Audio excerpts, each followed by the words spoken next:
Amén, amén. Gloria a Dios. Estamos contentísimos de estar aquí esta mañana, ¿verdad? Adorando el nombre del Señor. Vamos a abrir nuestras Biblias en 1 Corintios capítulo 1.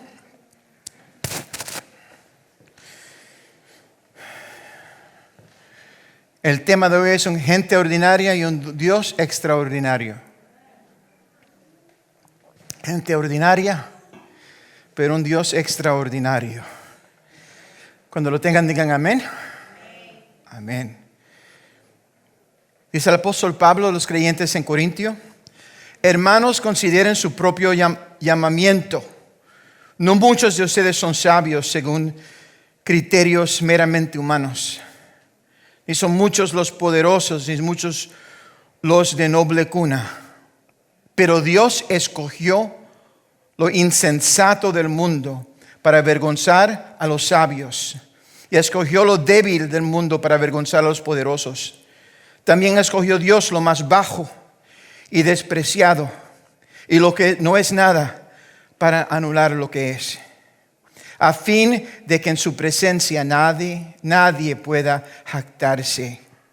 Pero gracias a Él ustedes están unidos a Cristo Jesús, a quien Dios ha hecho nuestra sabiduría, es decir, nuestra justificación, santificación y redención, para que, como está escrito, si alguien he de gloriarse, que se glorie en el Señor. Amén.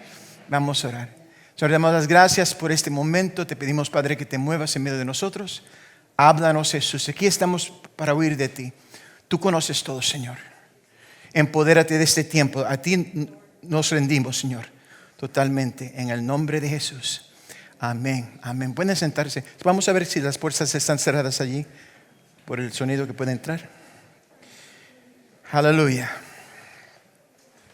Bueno, aleluya. Qué glorioso es el nombre de Jesús. Amén. Bueno, estaba preparando este mensaje. En el próximo servicio vamos a ordenar a siervos de Dios y siervas de Dios que están aquí por muchos años. Y mientras estabas preparándolo, comencé a pensar, ¿verdad?, a quién Dios elige usar, porque siempre ha sido un misterio para mí. Nuestro Dios, amados, es un maestro en hacer lo ordinario extraordinario, ¿verdad? Es un experto en levantar a los que han sido abatidos, de aceptar al rechazado y de amar al que no se puede amar verdaderamente. Él usa a quien le da la gana cuando le da la gana. Y cuando vemos a la gente que usó, ahora los reconocemos como extraordinarios, pero cuando Él lo escogió no eran así. De inmediato me recuerdo de Moisés. Una cosa interesante que aprendí de Moisés, ¿verdad? Que cuando Dios lo llamó, ¿verdad?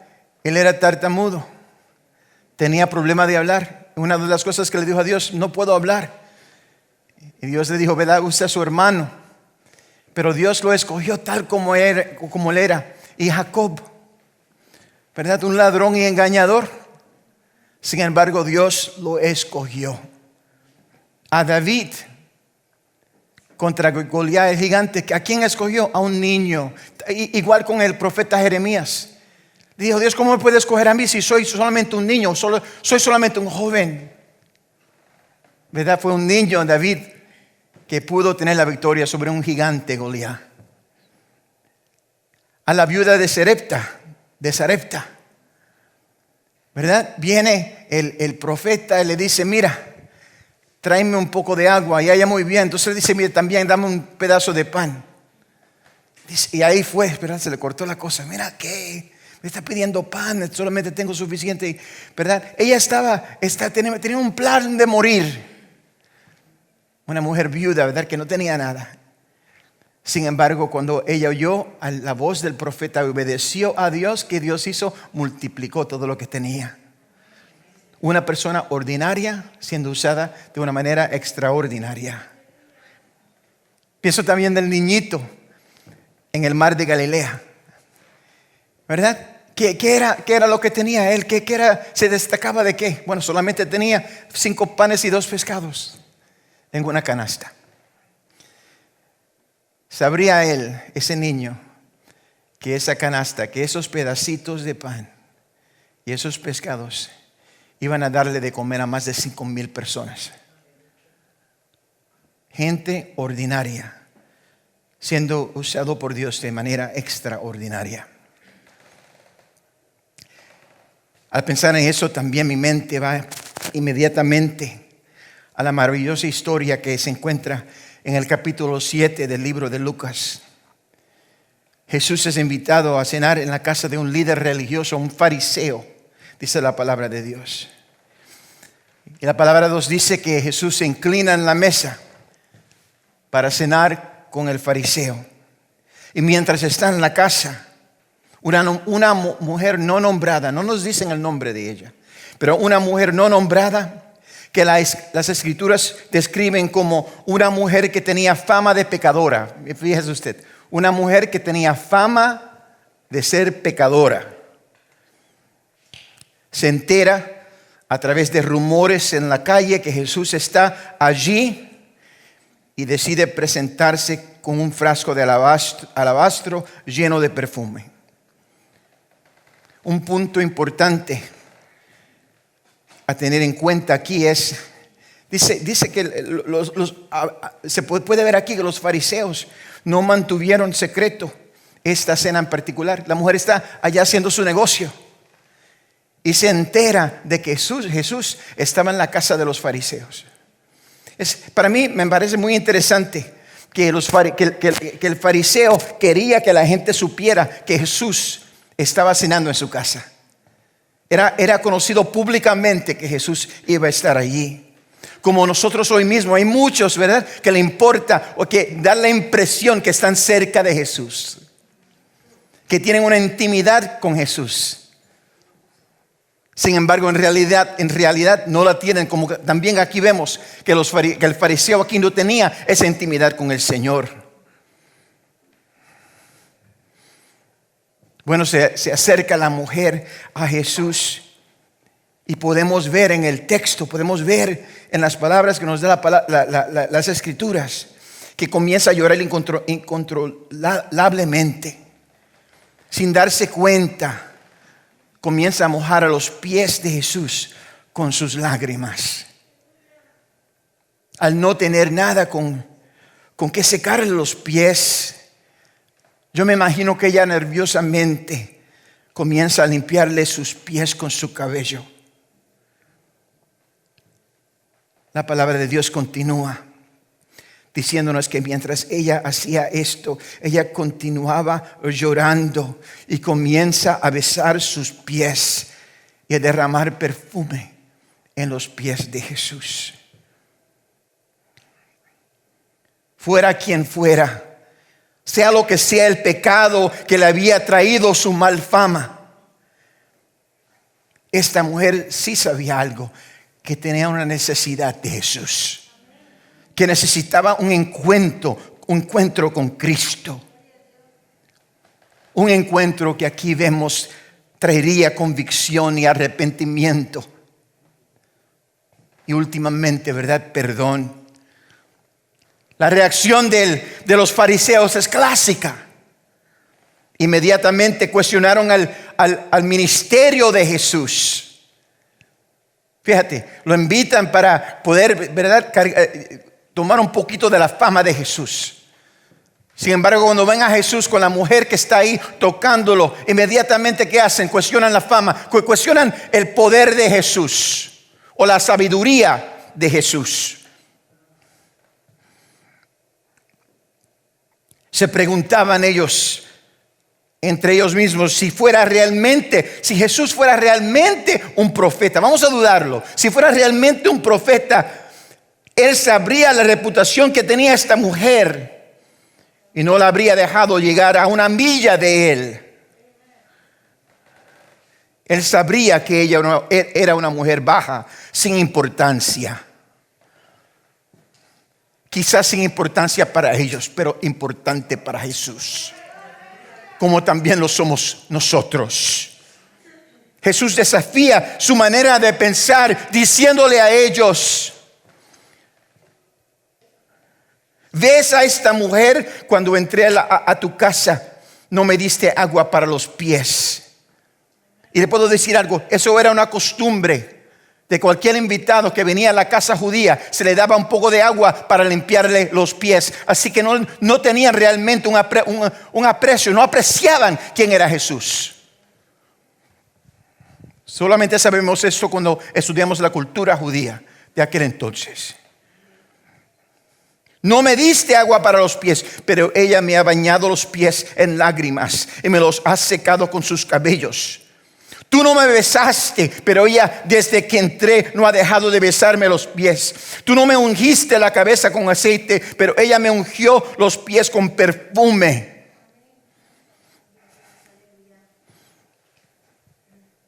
O sea, no la parte más importante, pero la parte de verdad más sucia. Eso fue lo que ella ungió con aceite, con perfume. Entonces le dice él a ellos, dice, por esto te digo, si ella ha amado mucho, es que sus muchos pecados le han sido perdonados. Pero a quien poco se le perdona, poco ama. Entonces le dijo Jesús a ella, tus pecados quedan perdonados. Aleluya. Jesús señala la hipocresía irónica que rodeaba el evento entero. Esos críticos religiosos que buscaban obtener un beneficio político de su relación con Jesús, aquí vemos que encontrarían muy poco perdón. Mientras que la pecadora, conocida por todos como tal, encontraría salvación y paz. Todo gracias a su fe expresada como un acto humilde de arrepentimiento y de adoración. ¿Qué es lo que podemos darle a Dios? Sino nuestro arrepentimiento y nuestra adoración. ¿Qué es lo que Dios requiere de nosotros? Fama, sabiduría, poder político, no. Un corazón contrito y humillado.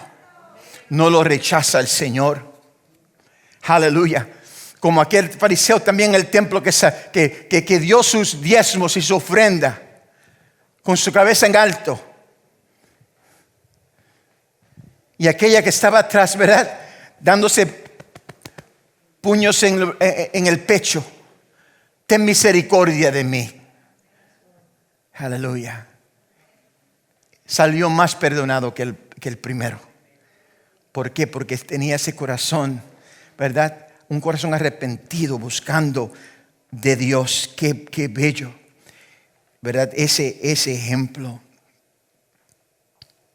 Eso aquí con la mujer.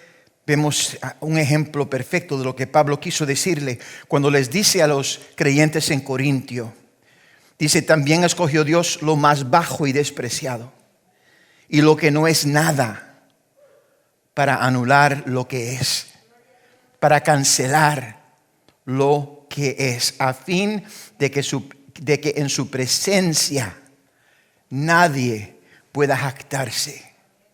Para que en su presencia nadie pueda jactarse. Es decir, Él usa, ¿verdad? Él nos escoge a nosotros. ¿Por qué? Porque no somos, ¿verdad?, merecedores. Porque no tenemos el talento, porque no tenemos, ¿verdad?, el poder. Sin embargo, Él tiene todo el poder. Aleluya. Él nos santifica, Él nos empodera, Él nos unge con su Santo Espíritu. Para que lo que es imposible para el hombre, aleluya, sea posible para nosotros, no por nuestras propias fuerzas, sino por el Dios que nosotros le servimos. Es increíblemente importante que seamos humildes ante el Señor si queremos ser usados por Dios. Quiero que me oigan eso, y es muy importante, se lo digo como pastor de esta iglesia. Porque el diablo es malo. Nada nos descalificará más para el servicio de Dios, para el ministerio, que el orgullo. Nada. Cuando de momento, ¿verdad?, el Señor nos lava con su preciosa sangre, hace un milagro en la vida de nosotros y de momento lo notamos. Quizás no lo debemos notar tanto. Aleluya. Sino recordar de a dónde nos sacó, gloria a Dios. De qué nos libró, de qué nos limpió, aleluya. Para que podamos darle una alabanza que sale de dentro del alma. Gracias, Señor. Porque no soy el que yo era antes. Porque todo lo has hecho nuevo en mi vida. La Escritura nos dice claramente en Proverbios 3:34, y Santiago lo repite en Santiago 4:5, Dios resiste o se opone a los orgullosos, pero da gracia a los humildes. Es importante que entendamos eso. Es decir, Dios no acepta al orgulloso. Y tenemos que tener cuidado con eso, porque si la persona es orgullosa, podemos pensar que, por lo menos en la mente de esa persona, piensa que puede ser orgulloso. Eso es lo importante de esta mujer que viene pecadora, porque tenía reputación como pecadora y sabía que no tenía nada de qué tener orgullo. Y por eso ella vino con un corazón, ¿verdad?, roto, ¿verdad?, buscando, ¿verdad?, estar cerca de Dios, porque ella sabía que Él le podía dar a ella algo que ella no podía obtener por sí misma. Así, amados hermanos, es con nosotros también. El mayor impedimento para nuestro crecimiento espiritual y el éxito en nuestro llamado no es el diablo, amados. Siempre queremos darle la culpa al diablo. No me trabajó el ministerio porque el diablo me se opuso. De vez en cuando no es que el diablo se opuso, pero que Dios no te dejó. ¿Por qué? Porque había una lección que teníamos que aprender. Y que solamente Dios podía darnos esa lección. La mayor amenaza es y siempre será nosotros mismos. Y la razón es que simplemente no podemos servirle a Dios y a nosotros mismos al mismo tiempo. Necesitamos tomar una decisión. Y una vez que hagamos nuestra elección, esa elección traerá consecuencias. Seguir a Jesús nunca fue una tarea fácil. Unas semanas antes de su muerte, el juez Antonin Scalia de la Corte Suprema dijo en una reunión de líderes cristianos, dice: tengan el valor de que su sabiduría sea considerada una estupidez.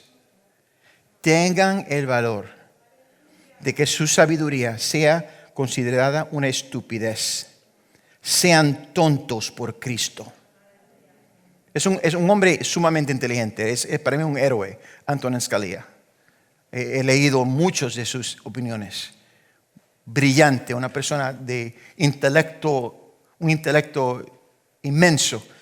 ¿Y qué es lo que dice él? Sean tontos para Jesús, para Cristo. Y tengan el coraje de sufrir el desprecio del mundo sofisticado.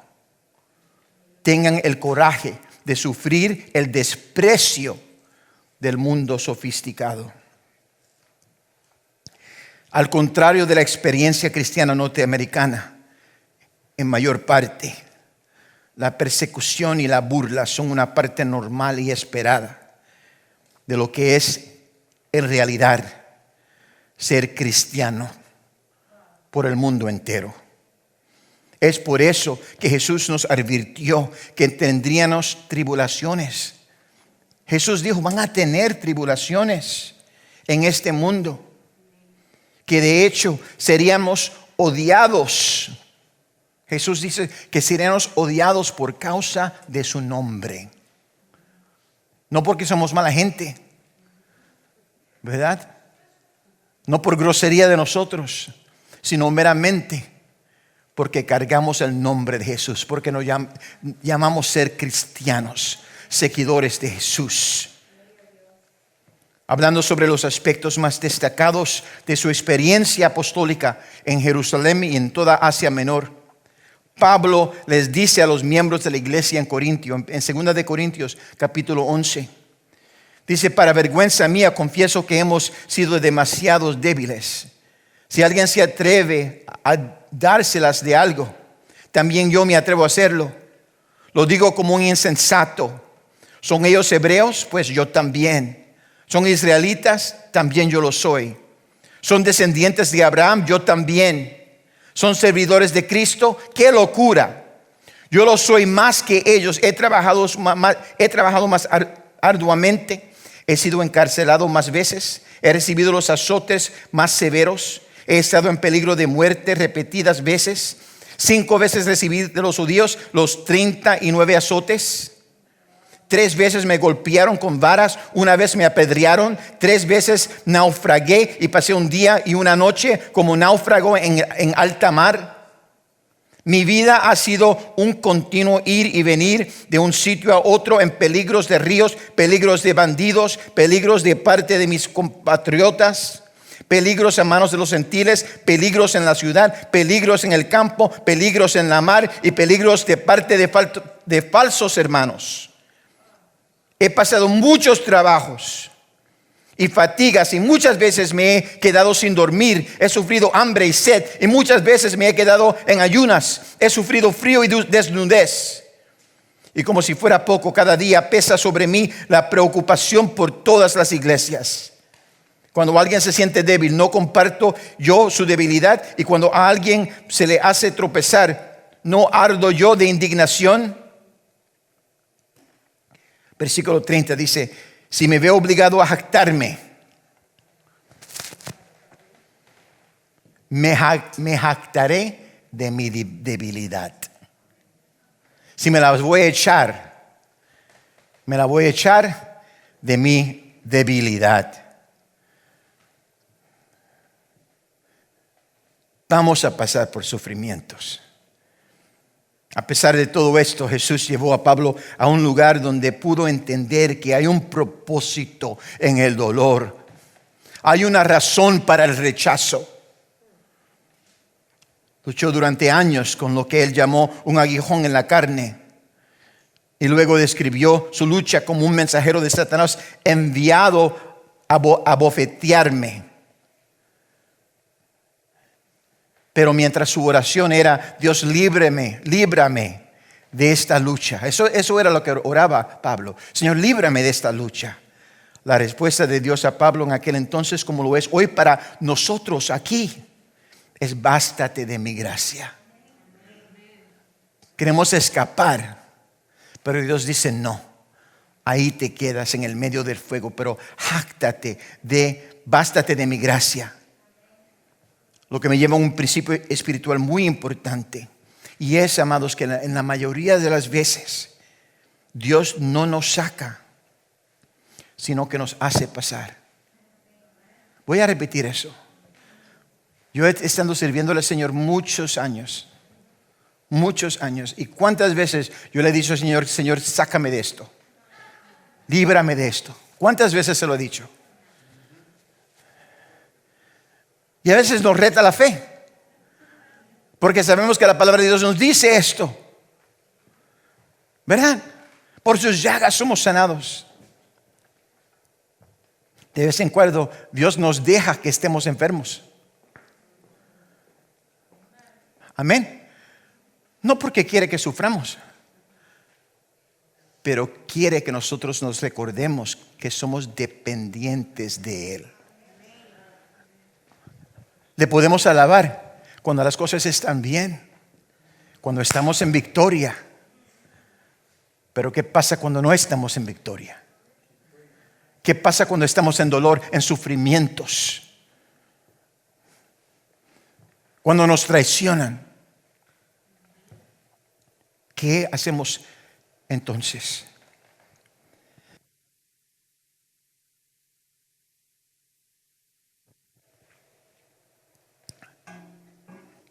Pablo declara la razón por la cual Dios no lo libraría del aguijón en la carne. Sencillamente diciendo, para evitar que me volviera presumido por estas sublimes revelaciones, una espina me fue clavada en el cuerpo, es decir, un mensajero de Satanás para que me atormentara. Para evitar que me volviera presumido de estas sublimes revelaciones. ¿Le puedo decir algo? ¿Cuántos quieren ser usados por Dios? Dígale a su vecino, prepárate.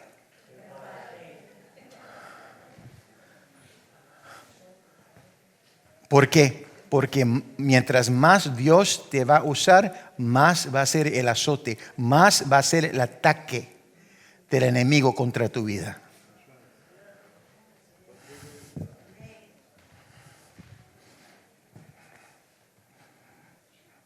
Me recuerdo, para mí, uno de los testimonios más lindos es de Jim Cymbala.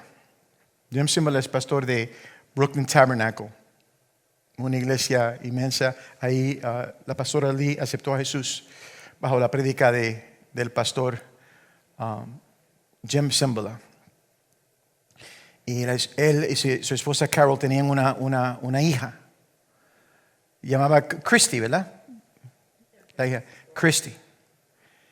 Y esa muchacha, la única hija, se descarrió. Se fue a vivir con un hombre. La hija del pastor general de Jim Cymbala, con miles de gentes en la iglesia. Ahí fue que Carol Cymbala escribió una canción, Él es fiel a mí, He is faithful to me. Viendo que su hija se había descarriado, se había apartado de Dios. Pero ¿saben algo? Dios es poderoso y Dios es fiel. Hoy día, él ya dejó a aquel hombre, se casó con un pastor y están pastoreando otra una tabernáculo en Chicago. Gloria a Dios. Y toca piano y canta como su mamá. Gloria a Dios. Dios usándola poderosamente. Amado, el sufrimiento viene, las pruebas vienen. Pero ahí nos reta el Señor. Ahí es a donde nuestra fe es probada por el fuego. Dios literalmente permitió que Pablo sufriera dolor para mantenerlo humilde. El orgullo no se convertiría en un impedimento a su crecimiento espiritual. C.S. Lewis lo expresó de esta manera. Él dijo esto, él dijo, las dificultades preparan a la gente ordinaria para un destino extraordinario. Voy a repetirlo. Dice, las dificultades preparan a la gente ordinaria para un destino extraordinario. A través del proceso de este sufrimiento, Pablo aprende esta importante lección que lo lleva a resolver, como leemos en 2 de Corintios capítulo 12, versículo 9 y 10, dice, por lo tanto, gustosamente haré más bien alarde de mis debilidades para que permanezca sobre mí el poder de Cristo. La pregunta que todos debemos hacernos durante esos momentos en que atravesamos el fuego es ¿cuál poder queremos que permanezca sobre nosotros? ¿Quiere moverse por su propia fuerza o por el poder del Espíritu Santo? Es por eso que Pablo continúa diciéndonos, por eso me deleito en mis debilidades, insultos, privaciones, persecuciones y dificultades que sufro por Cristo. Yo creo que para mí es muy importante, esa palabra es muy importante, porque vemos de qué está hablando. Dice, debilidades, insultos, privaciones, persecuciones, dificultades, las cosas que sufre. ¿Qué dice él? Él dice, me deleito. ¿Qué me deleito? Como usted me mete un puñetazo y dice, me deleito en ese puñetazo. Dame más duro.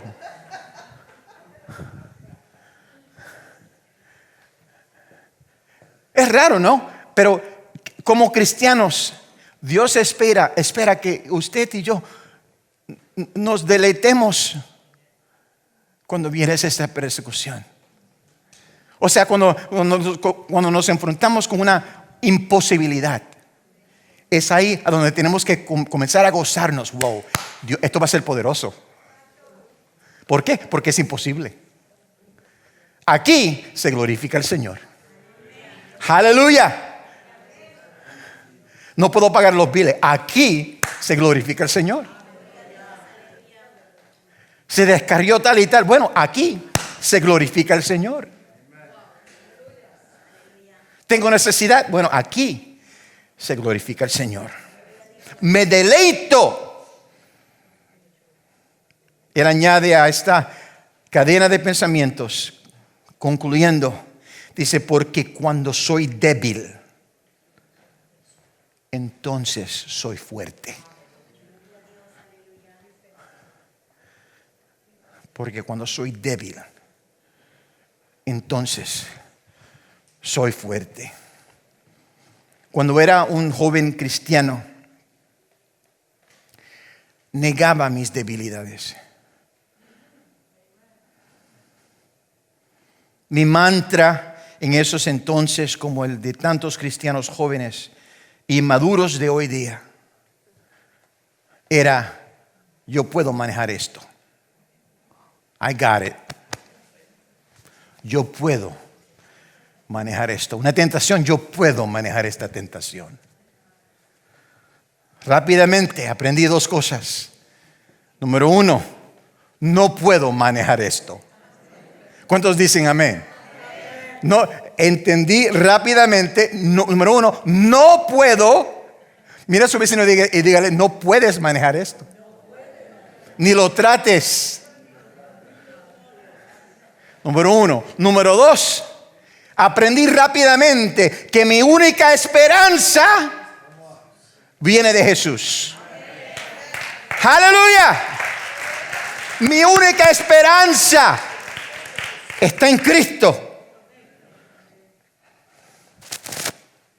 Amado, si usted sabe que tiene que mover algo, pero se da cuenta del principio, ¿verdad? Que realmente no puede cargar la cosa, porque es, vamos a decir, demasiado pesada.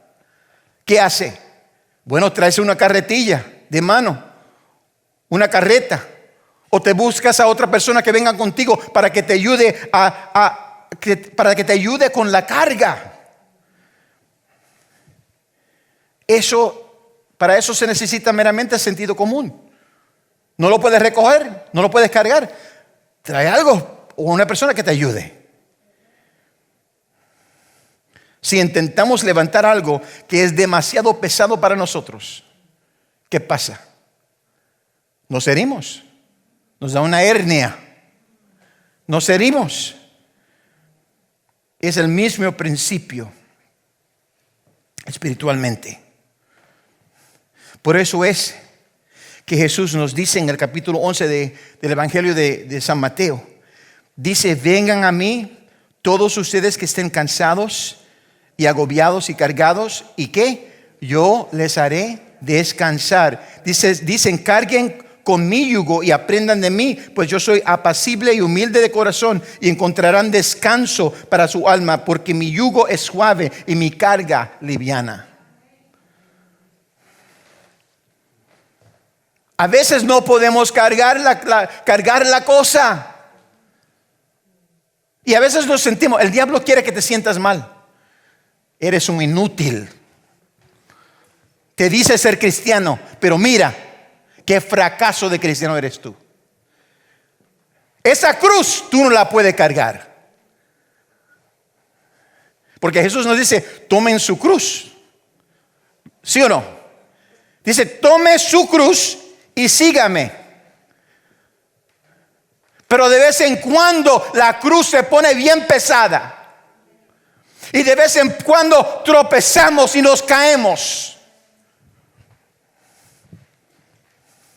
Para eso Jesús mismo nos dio el mejor ejemplo.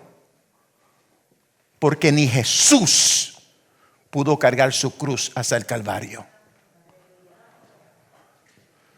Y cargando su cruz se cayó y vino los soldados romanos y le pidieron a otro al ver, y eran unos abusadores.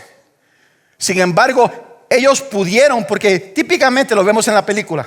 Cuando le dicen, ¿verdad? Carga eso. Y la persona dice, no puedo. Y le dan un azotazo. Y la persona, la carga. No sé cuántos azotazos le dieron a Jesús. Pero llegó al punto a donde Jesús no podía cargarla. Hasta el punto que los soldados romanos le pidieron a otro, mira tú, ven acá. Ayúdalo. ¿Ayuda a quién? Al que creó los cielos y la tierra.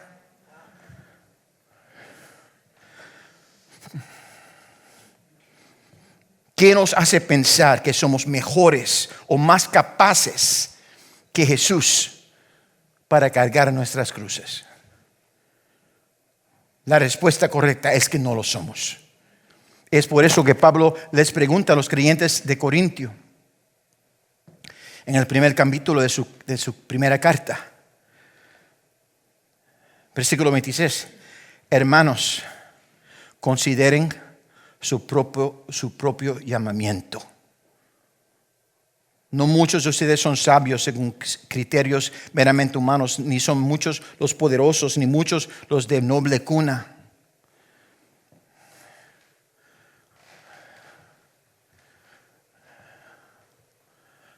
Cuando piensas que eres algo, párate un momento y considere de qué Dios te libró, de a dónde Dios te llamó.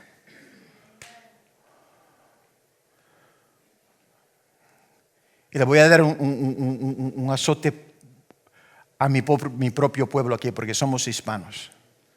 Porque nosotros somos los peores. Los afroamericanos se ayudan. Se juntan, votan como uno. Tienen un proyecto, pelean el uno por el otro. Los judíos igual. Mira lo que hizo, ¿cómo es? Cuomo con los judíos en Brooklyn. Yo sabía que eso iba a ir a la Corte Suprema. Y cuando se puso a pelear con los judíos en Brooklyn, yo dije, esto no va a salir bien para él. Ellos no van a perder en corte. Óigame bien. No van a perder en corte. ¿Verdad? Pero Dios sabe. ¿Verdad? Él nos pone en una situación a donde nosotros tenemos que reconocer de a dónde es que venimos. El hispano, desgraciadamente, hay un dicho, dice que le damos a un hispano un saco y se olvida tu nombre.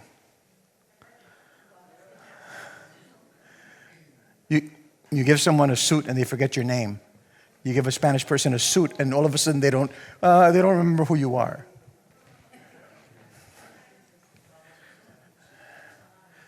Pero así mismo es hasta en la iglesia. Amados, vamos a recordarnos quién somos y de qué, de a dónde el Señor nos sacó. Aleluya. Porque afecta cómo pensamos, afecta cómo amamos.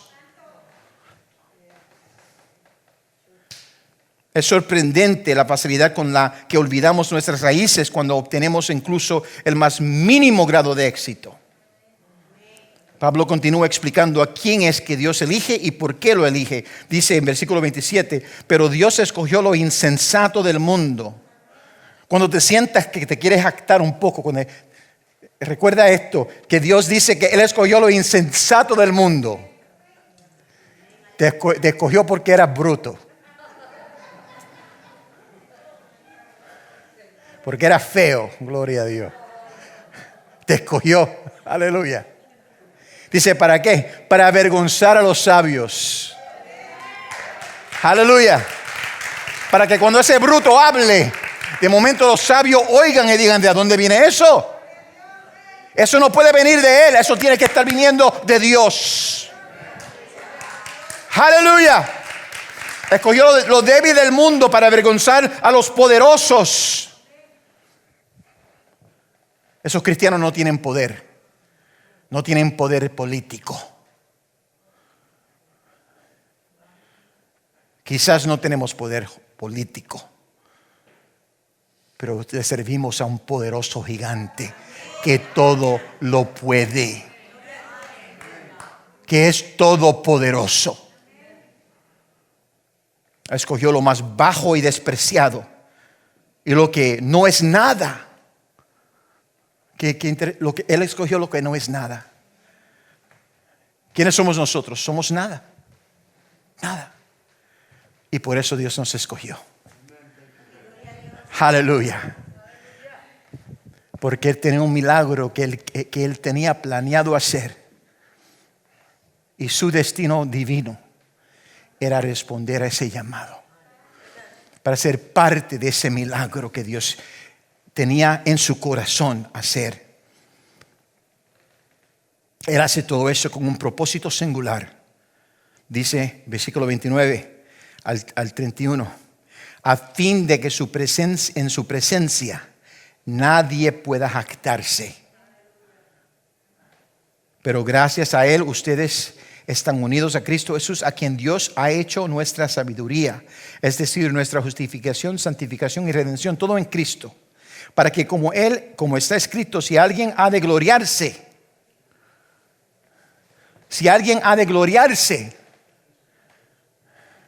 que se gloríe en el Señor. Que se gloríe en el Señor. En el próximo servicio vamos a estar ordenando a varios hermanos aquí al ministerio. Y desde luego preparé esto para hablarle acerca de el llamado a ellos. Pero esta prédica no es solamente para ellos, esta prédica es para cada uno de nosotros aquí.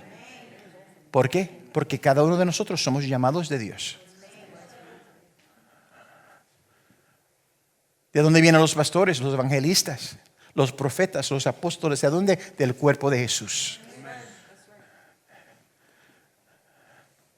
Yo puedo ungir a una persona al ministerio y orar por ellos, pero Dios es el que lo escoge.